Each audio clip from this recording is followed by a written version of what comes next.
Anyway. So yeah, that was something that it was Richard Martinez that hit me too. We were just discussing the idea of playing in a very technical way, and you have to be careful because what do particular words really mean?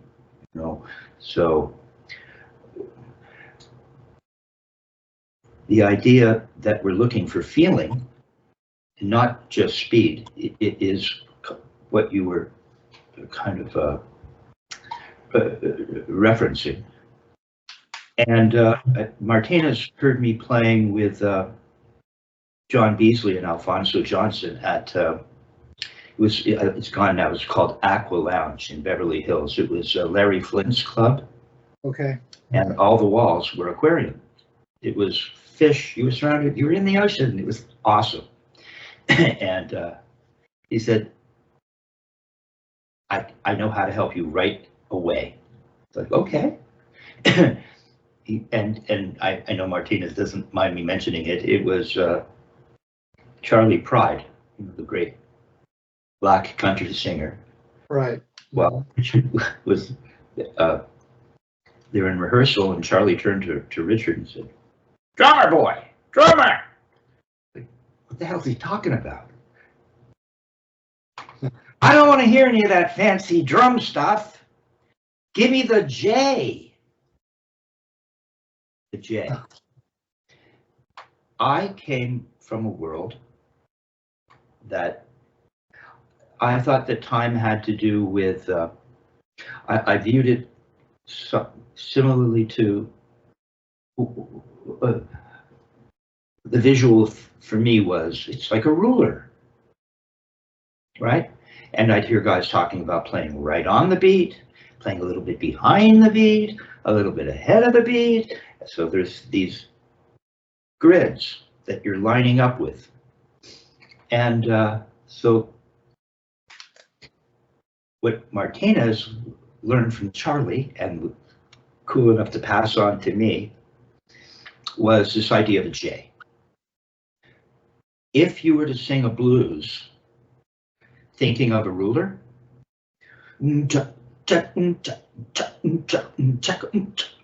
straight up and down,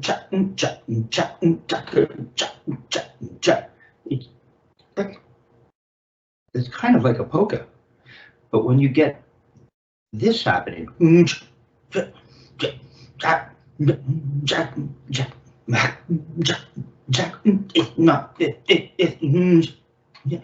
and so you get, and then you can start thinking of the concept, because the band might be going, and you can go,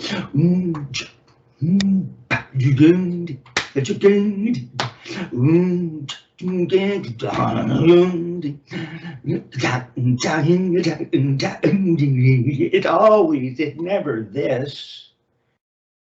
And hence, the old hipsters would, back in the day, would say, he's swinging like a mug, right? It's got to swing. See, people talk about what is swing. That's swing. That's getting the cut. That's where it starts to dance. And so that's what you want to listen for. Great, all the great drummers know that. Whether they might describe it thusly, it doesn't matter. Right. They're feeling this. They're not thinking of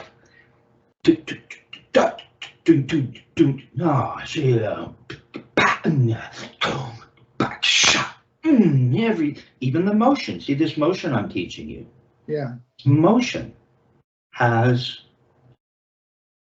curvature. It's not straight up and down, although that might be crescendo strokes. But right, so we're looking for this certain kind of shape, and hence we're making music using motions. So if it's the motions that we're using to make music, we should have our motions together, and the motions will be should be musical, therefore. Okay.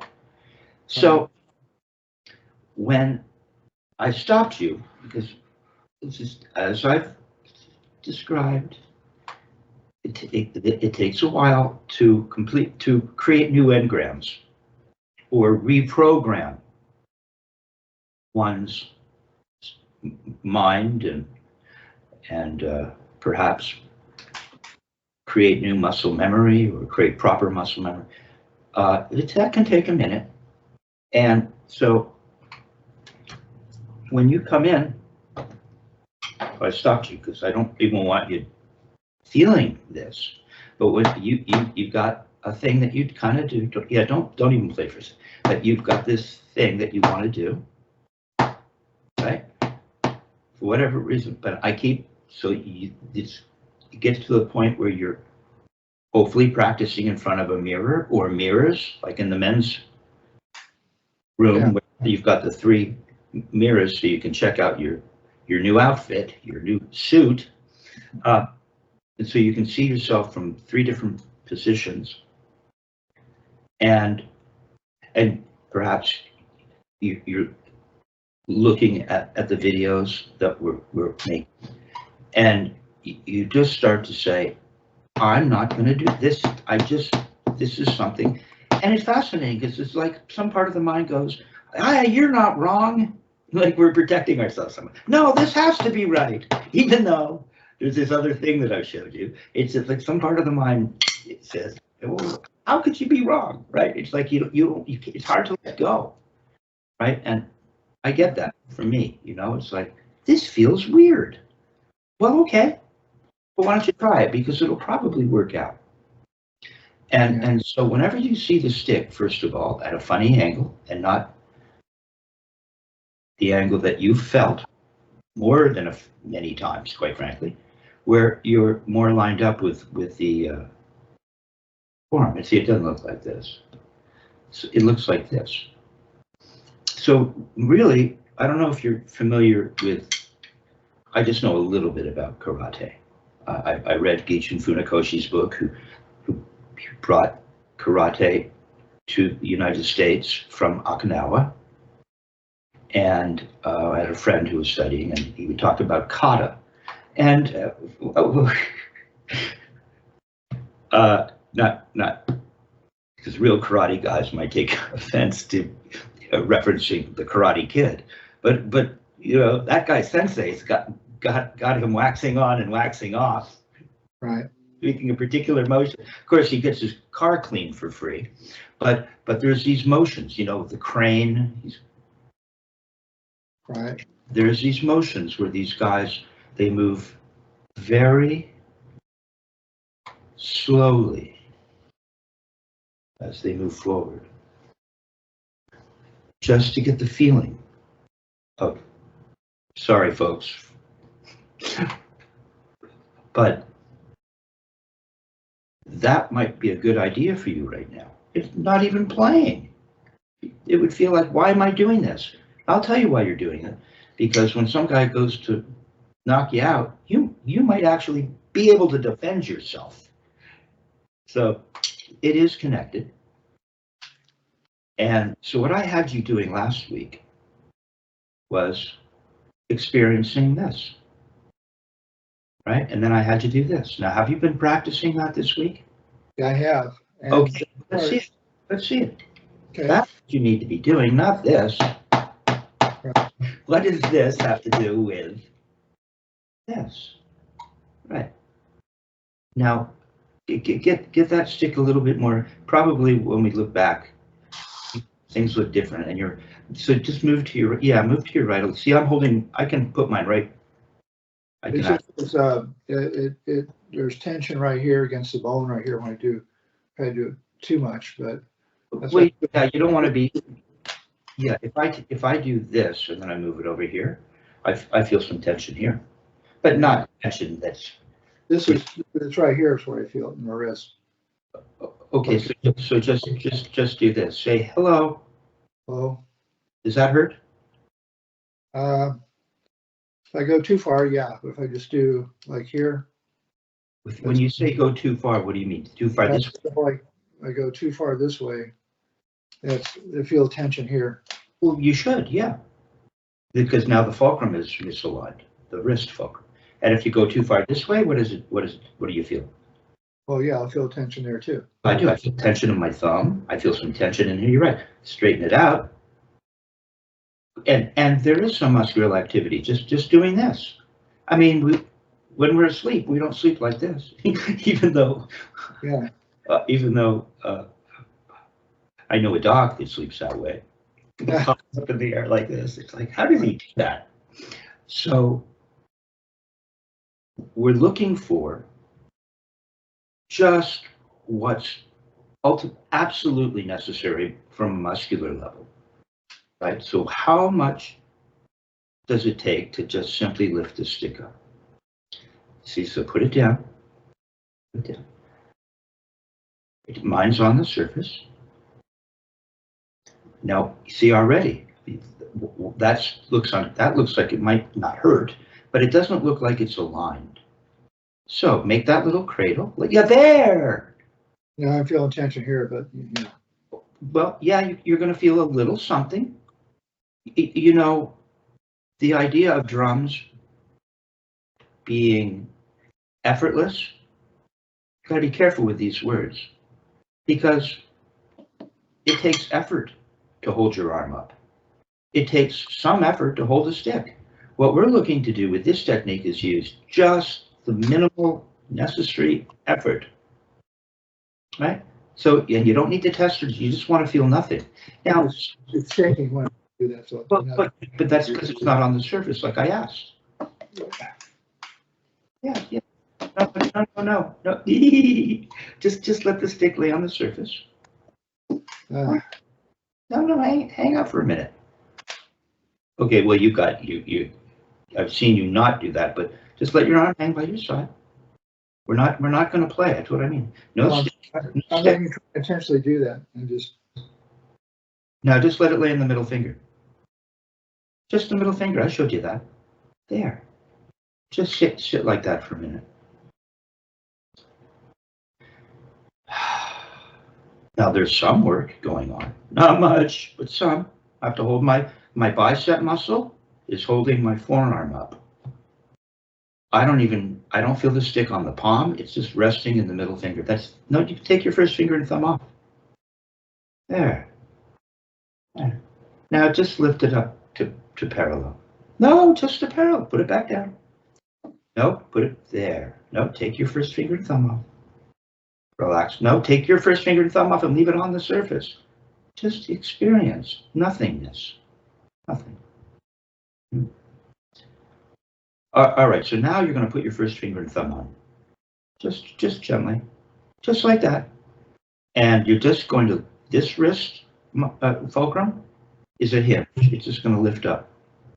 That's all. Arms resting on the side of your body. Lift it all the way up. Keep going. It looks really good right now. Now, put it back down. Put it back down. Take your thumb and first finger off. Let it lay in. Now, you see how your thumb looks kind of flat right now? See how mine is kind of it's a concave or convex. But it doesn't look like this. Do that. See, that hurts a little. Go on and put your thumb out off the stick. But bend the knuckle. But off the stick. But keep it off the stick. There. That's kind of how you want to play. Feel how tension. Feel that hurts. Now it's starting to kind of hurt. I wouldn't want to stay like this very long. So I want you to relax your thumb and let it be normal. Just take it off the stick. No, off the stick. Yeah, see, your thumb isn't bent, it's just normal. Your first finger looks gorgeous. Look, we look kind of identical, don't we? Look. Yeah. Right? So when you put your thumb on, why does it do this? No wonder you're hurting. That's going to hurt eventually. And you don't have much skin in the game. So I want you to put your thumb that's kind of flat.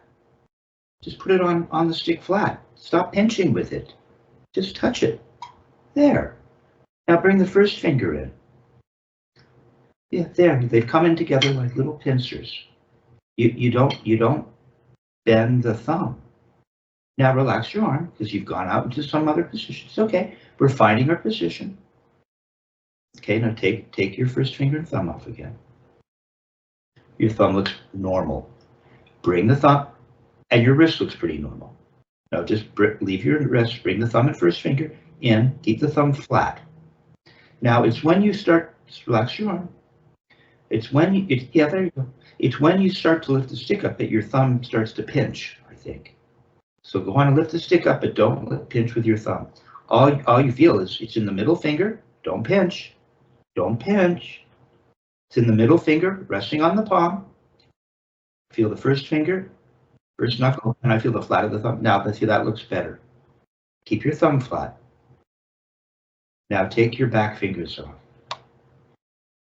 Oh, not your back. Sorry. No, don't go pinch. It was perfect. Just take your back fingers off.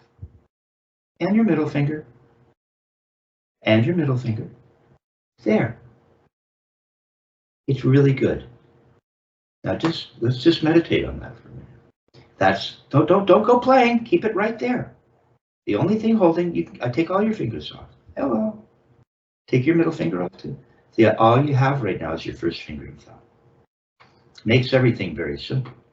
Because with this SPIVAC grip, what we have is, we have a fulcrum. It's a 3-finger grip. We have a fulcrum, which is the middle finger. And then we have a guide, as Dick Wilson would describe it, which is the thumb and the first finger. If you don't have a middle finger acting as a fulcrum, and all you have is the first finger and thumb, that within the context of a 3-finger grip is the guide, now what role does the first finger and thumb play? Right now it's holding the stick. Yeah, but in terms of, because a proper grip with this technique has a fulcrum and a guide. So if you're only holding with what would be the guide with a 3-finger grip, and you take the fulcrum off, which is the middle finger, what role is the first finger and thumb playing? Well, then they would become the fulcrum, I guess. And there you go. And the guide. And the guide. And the guide. Very simple, and yet you have to think about it. Nobody told me that in Canada. I had to come out here, and figure it out. And so now we're going to put the middle finger on. Just gently. Looks really good because you're not doing that weird thing with your thumb. Now sit up straight, form a T. A T. Right here, nice and straight. Your grip looks so good right now. So you know that potentially you have the fulcrum, middle finger, and you have the guide, first finger and thumb. It's all there. Right? And as I told you, so the grip is in place, the SPIVAC grip. Now you're just going to bend forward until the stick touches the palm. Don't pinch your thumb. Stop. It's perfect. Right now in this position, it's against the palm, the butt end. Well, it shouldn't be. Just remember, it's just a little off the palm. That's when I start shaking. Well, just do this. Can you? I thought you were pretty perfect when you had it like this. See, when I hold it up just with the first finger and thumb, because the grip, SPIVAC grip doesn't squeeze like this. It just forms a position. So, go back to holding just with the first finger and thumb. I wish you were in view. Move to your right just a little. Your whole body. Shift your body so that your left hand's in view. That's the hand. It looks like it's off the palm right now a little bit, is it? Just a little bit. But yeah, that's perfect. That's perfect. It's fine. Yeah, I mean, it's not good. You got to balance it. We're really underneath the stick. Stick just can only go this way right now. And then you can put your middle finger on and not pull it to your palm.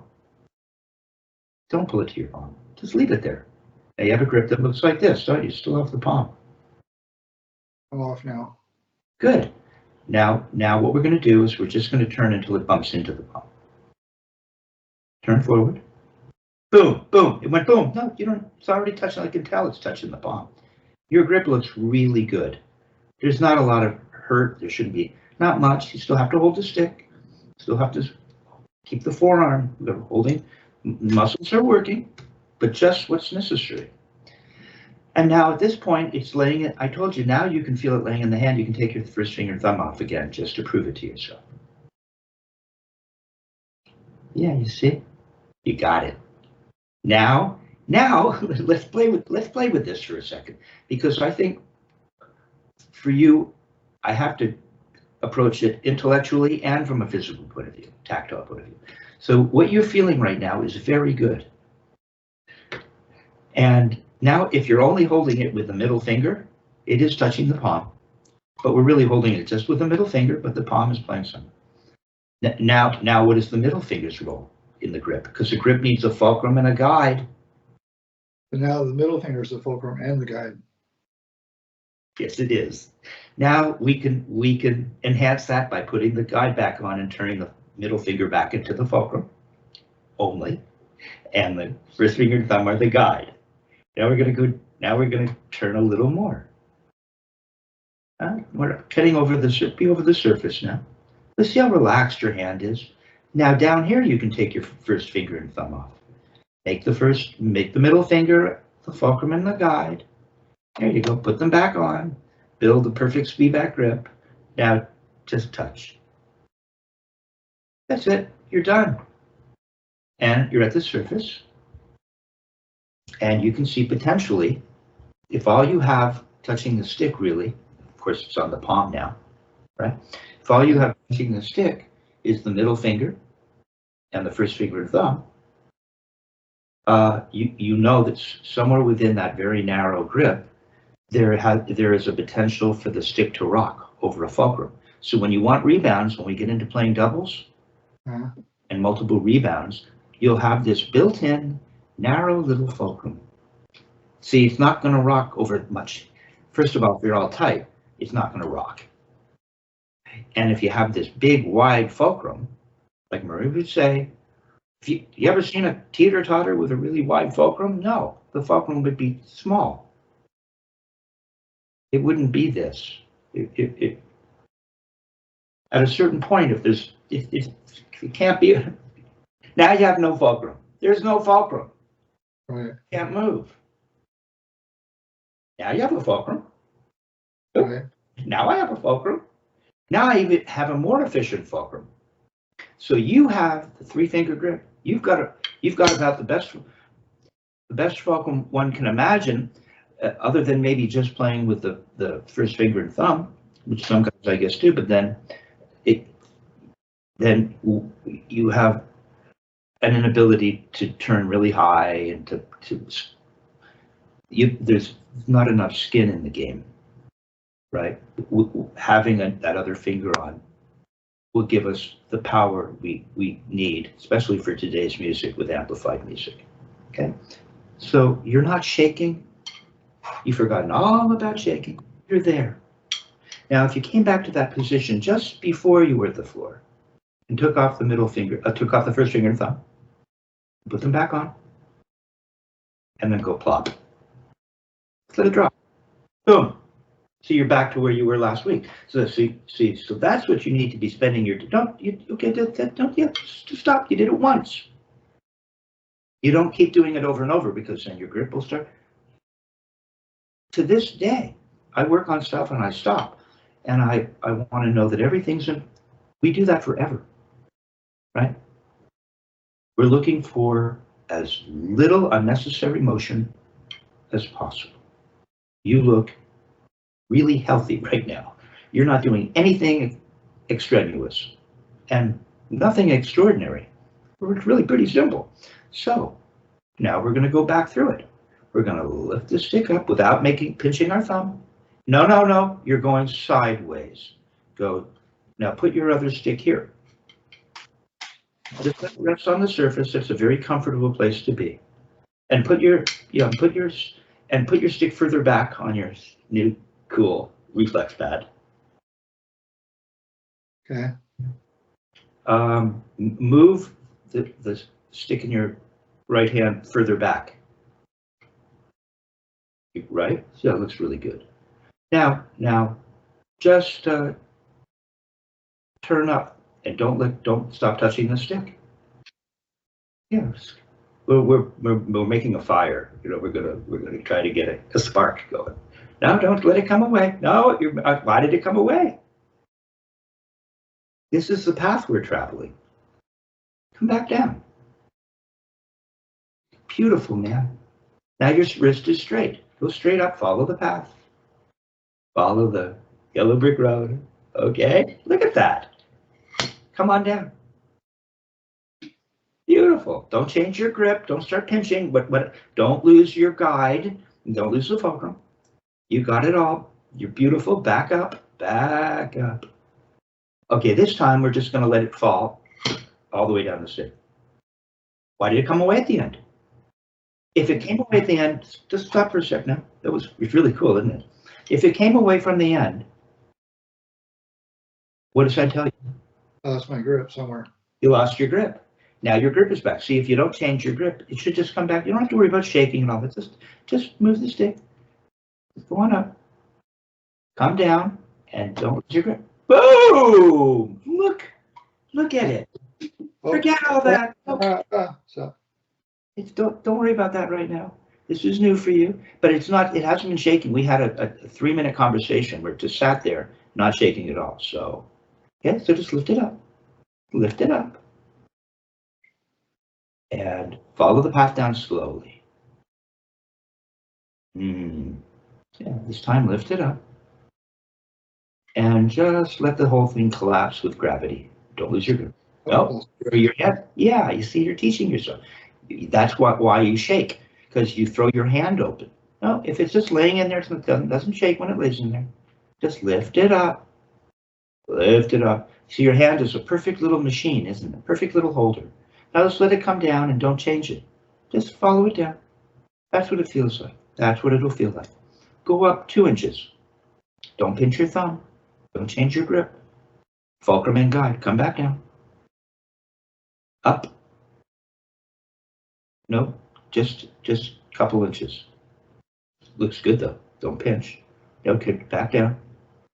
Now the speed you come up is going to be the speed you come down, even if it's slow. 2 inches. Figure out the speed. Come up just 2 and then down at the same speed. Came down a little faster. Just go 2 inches. Beautiful grip. And down at the same speed. Up and down, just like that. Up, down. Up, down, down. Come up less. 1 inch. Up, there, it's all down. Up, down. No, don't come up more. Up, down. Do it musically. Up, down. Remember? Now, in a sense, it does look a little bit like the ruler. But when we're playing, we're not thinking up, up, down, up, down, up, down, up, down. Don't come up so much. Look, it looks really good. Okay, so I'm going to do it with you. Let's see. Up, down, up, down.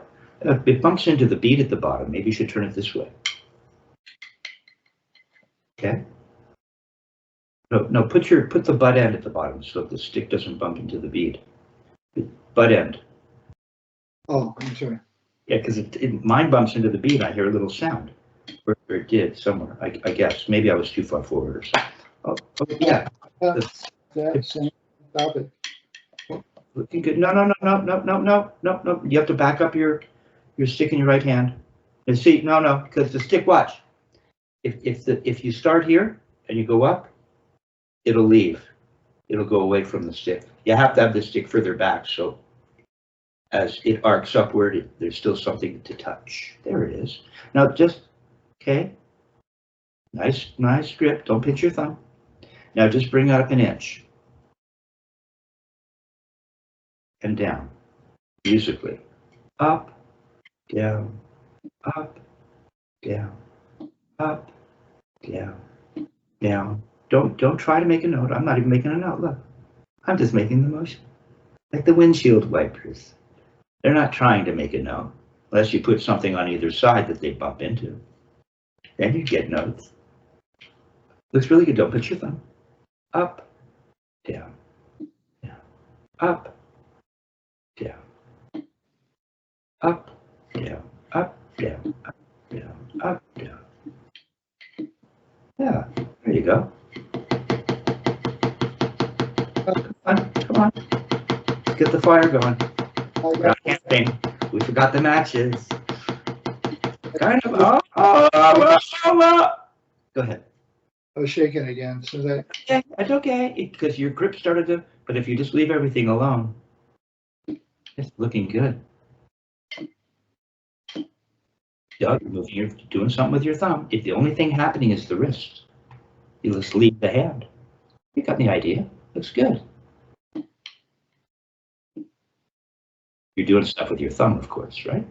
You're fiddling a little with your grip. So just stop at the bottom for a minute. Stop at the bottom, like I would do to this day. Take your first finger and thumb off. Yeah. So you feel the fulcrum, don't you now? Middle finger. I'll put them back on comfortably. You feel the guide. That's it. There's nothing more. You keep that. Set it and forget it. You come up 1/4 of an inch and bring it down. You don't have to change it. Yes, right. Why do you let go when you get to the bottom with your thumb? Nothing changes. You're just holding it. You're holding the stick and not letting it go. Not holding it too tight. It looks really good, man. Come on. Now go all the way up. All the way up. Yeah, look at that. Hey, come on. Yeah, look at good. Look at that. And come down. It's pretty good. And then go down the roller coaster. You lift it up, and then the roller coaster wants to come down the hill. And lift it up, and the roller coaster wants to go down the hill. Now, it's really good. That's a clever thing for me to have. not letting it drop though, I think. Thought of, because it helps you find the track or the path. Okay, now you have to stop every once in a while. You don't keep doing it over and over. Look, I do this to this day. And we're going to work on it. Maybe not today when you're ready. And I wait. And I wait. Want everything to settle down. I want my shoulders. I got to find my shoulders. I just don't keep going. Yeah, because that's what will happen if I don't stop and find the point or the floor. The feeling of relaxation where there is literally nothing happening. And there's so little happening if I just lift my stick up. Yeah, see, that's all that's happening. Now I'm going to show you. Good, good. Today we're just working. It's almost like kata, but you are making notes. So it's not quite kata. You know, that's it. That's what you want to. There. That's all you want to do every day. Just that. Just that. And then stop at the bottom. Wait.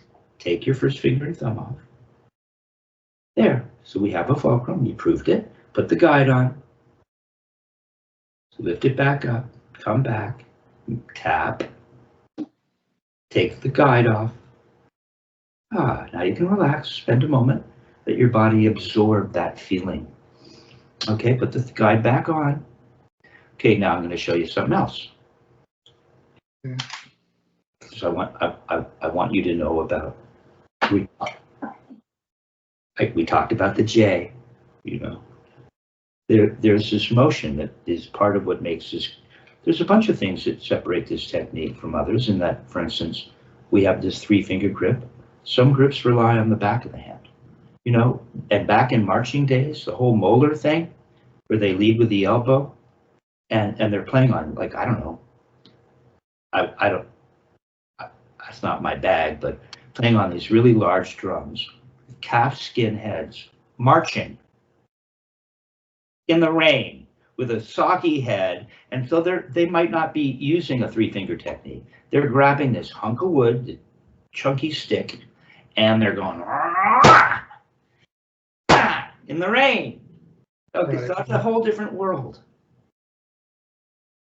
Now, how can we approach the instrument so that we can make them, we're making motions, you see. So again, speedback grip, 3-finger grip. Of course, we can put the 4th on as well for more power. That's not even worth considering, but you could. It makes the fulcrum a little wider. Don't pinch with your thumb. It'll make the fulcrum a little wider. So for efficiency right now, I just want you to just let what I said sink in. Middle finger is the fulcrum, first finger and thumb are the guide, and you have a grip. And it's the Spivak grip. The other thing that this technique is it's about up to come down. It's about up to, yeah, not to sit, yeah, right, just enjoy that. It's about up to come down, whereas a lot of techniques, which is why I wanted you to have a non-bounce pad, because a lot of techniques, and I think we've discussed this, use the free stroke, right? And in that sense, we're not really turning our wrists in the way that we would, because I guess you could. But typically, it's for me. I often see guys demonstrating this free stroke thing, and the stick bounces up, and they haven't really turned their wrist. They haven't lifted the stick up. And I'm cool with that. This isn't a religion, you know.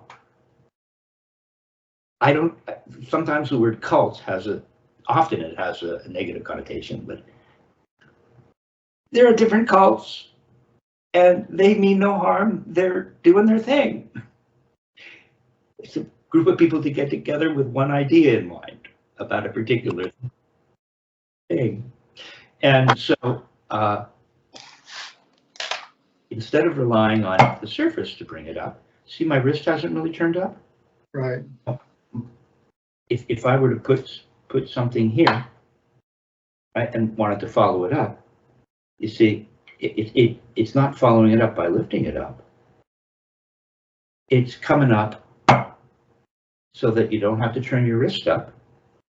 And then how are you going to come back down? Well, I guess you could kind of turn and pull. Okay, but then you have to let it bounce again. So everything is down, down, down, down, down, down, down. It has a very particular feeling in the hand. That's not the feeling we're looking for with this technique. This technique, which is why Buddy Rich would recommend practicing on a pillow. Famous article, you should Google it. I think Buddy wrote it in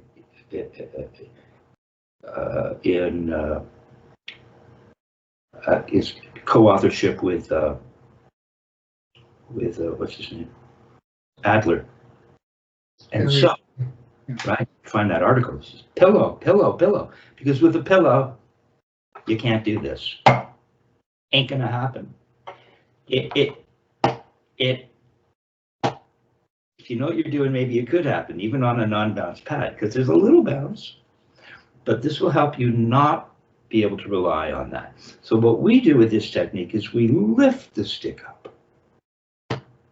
And then we can use gravity on the way down, or we can add some muscular force. But we're lifting.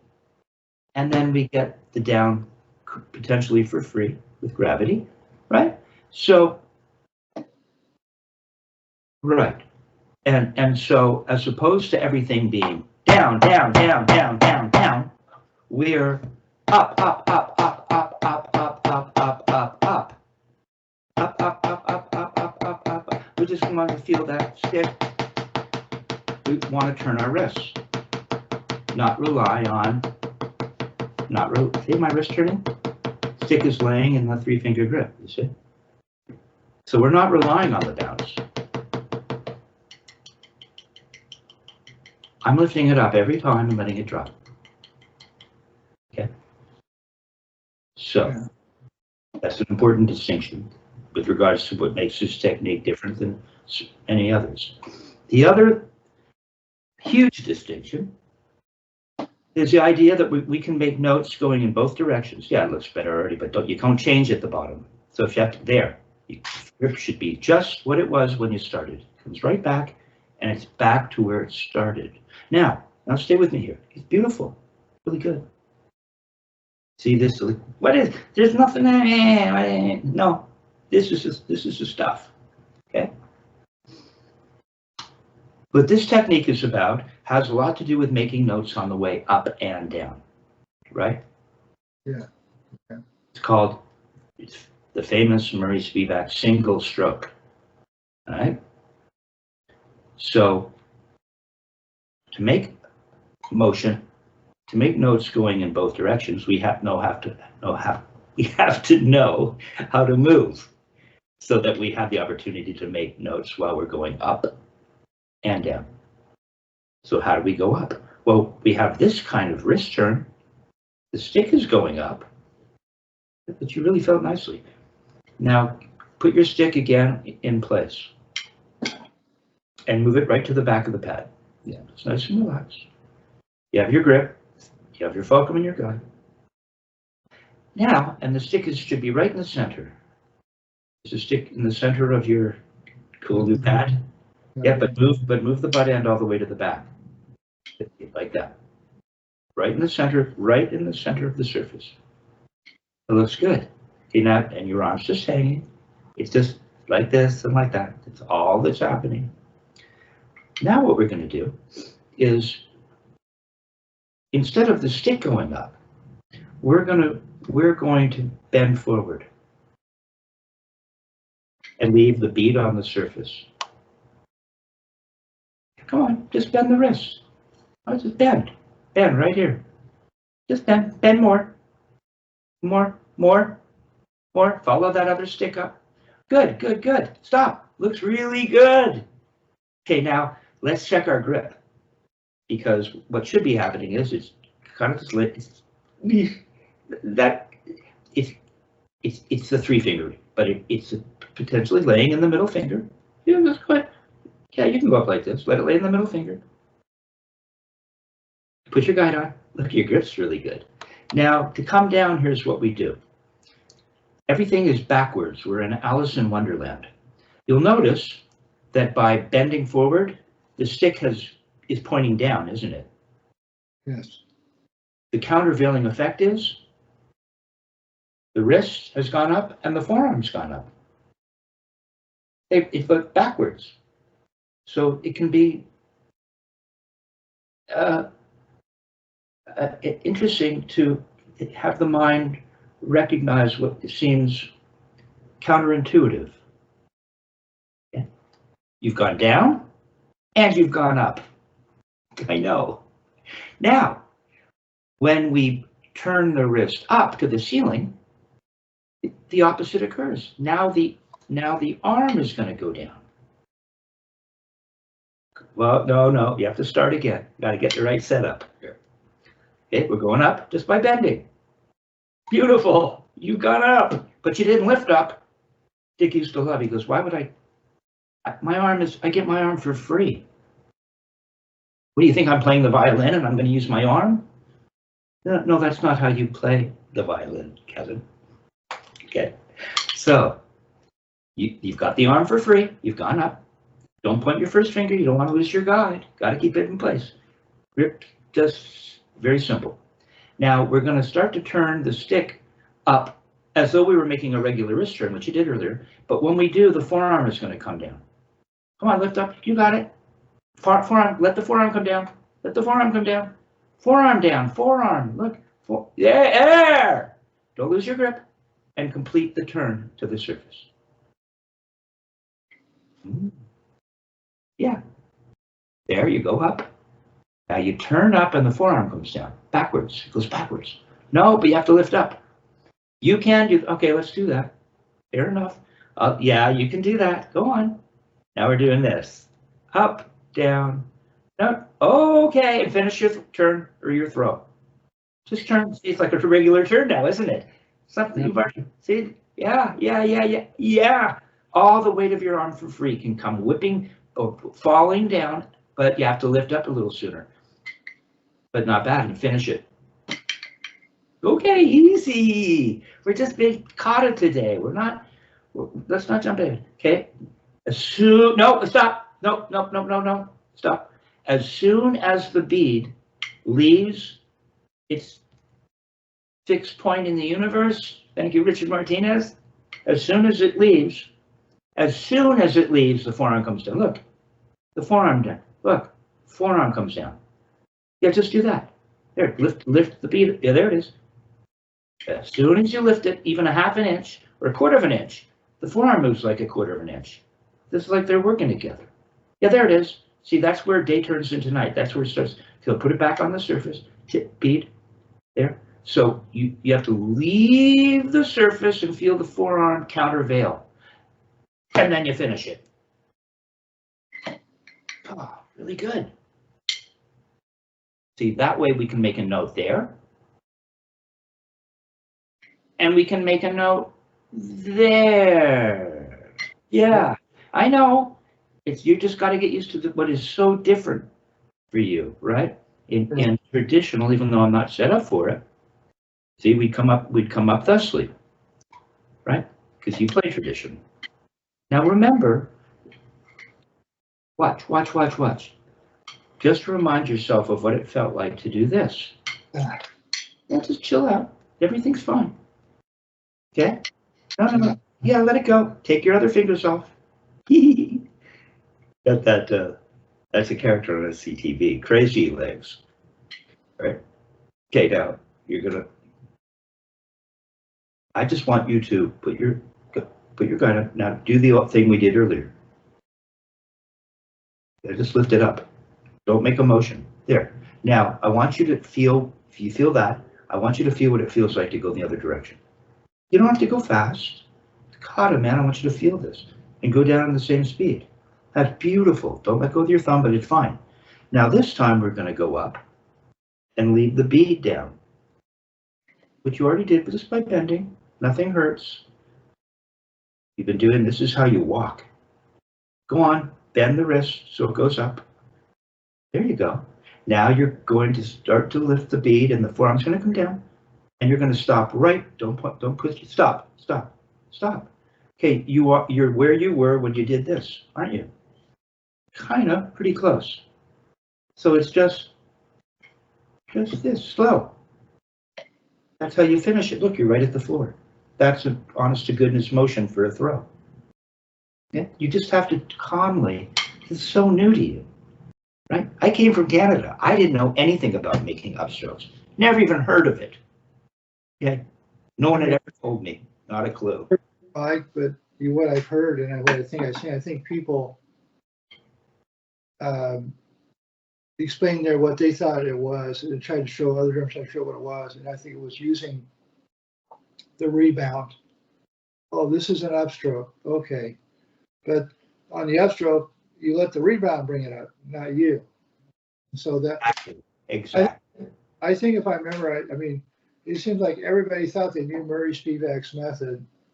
And so they tried to teach it, and they said, well, this is what I learned from so-and-so. And it was probably somebody's interpretation of it, you know. So we're trying to get to the reality here. And right. what we're doing right now is nothing to do with any rebounds, but I've explained to you, you've got a very small fulcrum now. Your grip has a total fulcrum potential, right? It's beautiful. Now, can you do that in the other hand? Let's just take a look at the other hand. This is all we want to keep these feelings. Eventually, what we are looking to do is we're looking to see up.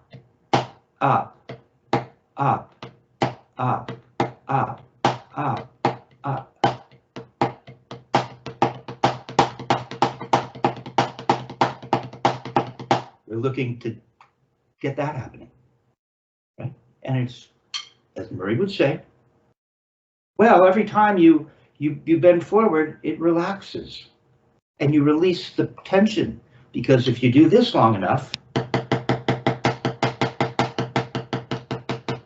we're human beings. We're human. And after a while, you'll want to go, oh, and you can start to move and keep everything going. So this motion not only gives you notes on the way up and down, but it relieves tension. Okay? So now, your left's better than your right. Take that, right? Wow. Show off. Yeah. Okay, now we're going to do it the other way. I'll practice my left. Now we're doing this. There's my, wait, no, yeah, look. He's got to be far enough back, because if we come up, it'll If it's too far, it'll leave the stick. Okay. So now it's just, I'm checking my grip. Huh? And then I'm going to put my thumb and first finger on the guide. Oh, I've got kind of a 3-finger grip. Are you nice and down at the floor? Are you kind of bent? Because if you should be flat, kind of flat here. Kind of looks like a, not quite like a Volkswagen, like a Carmen Ghia. Okay. I don't know, anyone even knows what that car is anymore. Well, Okay. Okay. So I think your guide is a little not very, you got to hold it here, remember? Remember when we did this, you were able to do, you got to hold the guide a little. Bend the second knuckle, just a little. There it is, flatten your thumb, nice and flat. Okay, now you've got a grip. Now we're just going to turn up. Beautiful. And turn down at the same speed. That's your path. Now you should be back to your Carmen Ghia. It shouldn't go up starting like this and then come down and look like this. If that looks like you're already going up for a throw or something, right? We want to come right back to where we started. So if that's where you're going to start, remember how it feels. And we're going to turn and come down at the same speed right back to where we came to. Why wouldn't it? Why would anything change? It's really good. They just like the left. They're identical now, right? And now you can do the other thing where you're going to bend your wrist. Don't let go of your grip. That's it. You caught yourself. Beautiful. A little more. Go up a little more. Give me. Murray didn't like the gooseneck. Give me more gooseneck. Okay. And now what we're going to do is, as we turn, there I am. As we turn, the forearm comes down. Right. Come on. I'm up a little higher than you. Okay. Now you're at the top. Now it's like just a regular turn. Now you're just doing the thing that you did earlier. So now you have the potential for, except for getting into rebounds and developing your fulcrum, which, by the way, you did. Like at the first lesson, I went, hey, just put the, yeah, let me see this as a fulcrum. And you went, oh my God. Oh, the stick will bounce just by doing nothing? You just let the stick lay in that middle finger, and the stick, it will bounce, and we'll work on that when we're ready. First, we just want to establish we can call this a regular wrist turn, right? Where you're doing this. That's a regular wrist turn. But remember, if this entire technique is all in the wrist, then everything is a wrist turn. So, hey, what do you think this is? I turn my wrist. Yeah. To get up. Hey, let's see what the second part. I'm turning my wrist. Hey, let's see the last part. I'm turning my wrist. It's all in the wrist. You see? So the motion is wrist. The motion is wrist. Wrist. Even though the arm is moving. It's not introducing arm. It's not introducing arm, because this ain't wrist. Look, my wrist hasn't bent. The molar thing. I'm not putting it down. It's cool. Look at, and the guys have modified molar. For this technique, by doing this, we haven't turned our wrists, and as well, we've noticed that when this proves to us, look how efficient that is. It goes straight up and down. Everything is straight up and down. When we introduce the elbow, watch. It's not straight up and down. Right. The stick has changed its angle considerably. Some guys, to really blow the molar up, they're out here. That just doesn't seem beautiful. So see how efficient that is? No unnecessary, absolutely no superfluous motion. Turning off the camera. Last